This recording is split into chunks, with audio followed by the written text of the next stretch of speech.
इस संपूर्ण विश्व में सर्वशक्तिमान ईश्वर ही है और उनकी इच्छा के बिना एक पत्ता भी नहीं हिल सकता है। ये बात समय समय पर सिद्ध हो चुकी है कि ईश्वर प्रत्यक्ष रूप से भले ही दिखाई ना दे, लेकिन अप्रत्यक्ष रूप से वह इस संसार के कण कण में बसे हुए हैं। ये बात भी सत्य है कि हम में से कुछ लोग बहुत भाग्यशाली होते हैं, क्योंकि उन पर ईश्वर की विशेष कृपा होती है और कुछ ऐसी शक्तियां उनके आसपास हमेशा विद्यमान होती है, जो हर समय उन्हें सही मार्ग दिखाती है और हर मुश्किल में उनकी सहायता करती है। यही नहीं, यह ईश्वरीय शक्तियां कुछ ऐसे व्यक्तियों को चुनती है जो खुद भी सही मार्ग पर चले और दूसरे लोगों का भी सही मार्गदर्शन कर सके तथा उनकी सहायता कर सके। लेकिन हमें कैसे पता चल सकता है कि किन व्यक्तियों के पास अलौकिक शक्ति है या कौन से व्यक्तियों पर ईश्वर की कृपा है? तो आपको बता दें कि हमारे प्राचीन ग्रंथों में कुछ ऐसे संकेतों के बारे में बताया गया है जिनसे हम ये समझ सकते हैं कि किन व्यक्तियों पर ईश्वर की कृपा तथा अलौकिक शक्तियां हैं। तो चलिए जान लेते हैं उन संकेतों के बारे में। पहला संकेत, जिन व्यक्तियों के अंदर काम, क्रोध, ईर्ष्या, मोह माया, लोभ तथा अहंकार जैसी भावनाएं नहीं होती, उन व्यक्तियों पर ईश्वर की विशेष कृपा होती है। ऐसे व्यक्ति व्यभिचार नहीं करते, उन्हें क्रोध नहीं आता या अपने क्रोध पर काबू रखना आता है। ऐसे व्यक्ति अपने मुख से कभी गाली गलौज नहीं करते। ऐसे व्यक्ति अपने मन में ईर्ष्या की भावना ना रखकर दया और प्रेम की भावना से दूसरों से पेश आते हैं। ऐसे व्यक्ति संतोष वृत्ति के होते हैं, यानी कि उसे किसी भी वस्तु का अत्यधिक लालच नहीं होता है। उसे जितना प्राप्त होता है उसमें वह स्वयं को संतुष्ट मानते हैं। दूसरा संकेत, यदि किसी व्यक्ति को सपने में कई बार मंदिर या उसके आसपास का परिसर दिखाई देता है, तो शास्त्रों में ऐसे व्यक्ति को भाग्यशाली माना गया है। जिन व्यक्तियों को अपने सपने में ईश्वर का बार बार साक्षात्कार होता है, उन्हीं व्यक्तियों के साथ ईश्वरीय शक्तियां जुड़ी होती है। भगवान ऐसे व्यक्तियों को कुछ विशिष्ट संकेत भी दे सकते हैं जिनसे वह व्यक्ति समझ सकता है कि अलौकिक शक्तियां हर कदम पर उसके साथ हैं।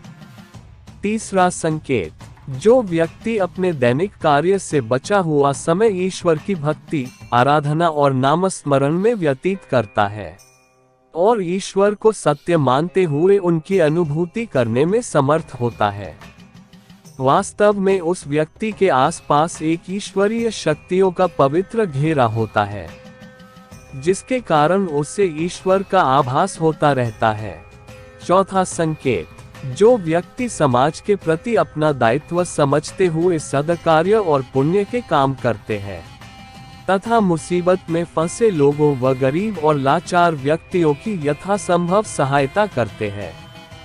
आपदा और विपदा के समय मनुष्य तथा पशु पक्षियों की हर तरह से सहायता करते हैं तथा वृद्ध, असहाय और अपंग लोगों की समर्पित भाव से सेवा करना अपना कर्तव्य समझते हैं। ऐसे व्यक्ति वास्तव में समाज के लिए उदाहरण सिद्ध होते हैं। लेकिन आपको ये बता दें कि हर कोई व्यक्ति यह काम नहीं करता है। ये काम केवल वही व्यक्ति करते हैं जिस व्यक्ति के ऊपर भगवान की विशेष कृपा होती है। तभी उस व्यक्ति के अंदर ही ऐसे गुण उत्पन्न होते हैं। ऐसे व्यक्ति अंत में मोक्ष प्राप्त कर लेते हैं। पांचवा संकेत, ईश्वरीय कृपा प्राप्त व्यक्तियों में एक अनोखी शक्ति भी होती है और वह शक्ति है पूर्वाभास। पूर्वाभास यानी कि भविष्य में होने वाली कुछ विशेष घटनाओं का पहले ही आभास हो जाना। अगर आपको भी भविष्य में होने वाली कोई दुर्घटना या कोई अच्छी घटना के बारे में पहले ही अंदाजा लग जाता है, तो आपके ऊपर भगवान की विशेष कृपा है। छठवां संकेत, कुछ लोगों को हमेशा अपने आसपास एक विशिष्ट प्रकार की सुगंध का अनुभव होता है।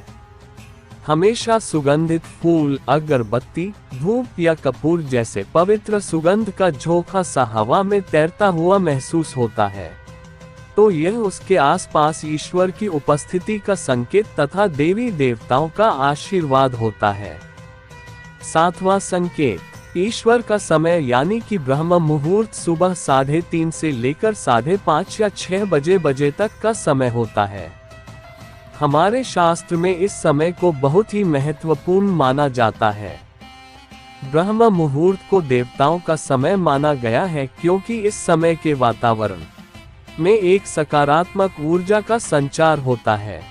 यदि किसी व्यक्ति की नींद प्रतिदिन ब्रह्म मुहूर्त में अपने आप ही खुल जाती है और वह व्यक्ति अपने अत्यंत प्रसन्न चित्त से अपने नित्य कर्म से निवृत्त होकर ईश्वर की आराधना करता है और उगते हुए सूर्य को अर्घ्य देता है, तो ऐसा व्यक्ति निश्चित रूप से ईश्वर की इच्छा के अनुसार ही ऐसा करता है।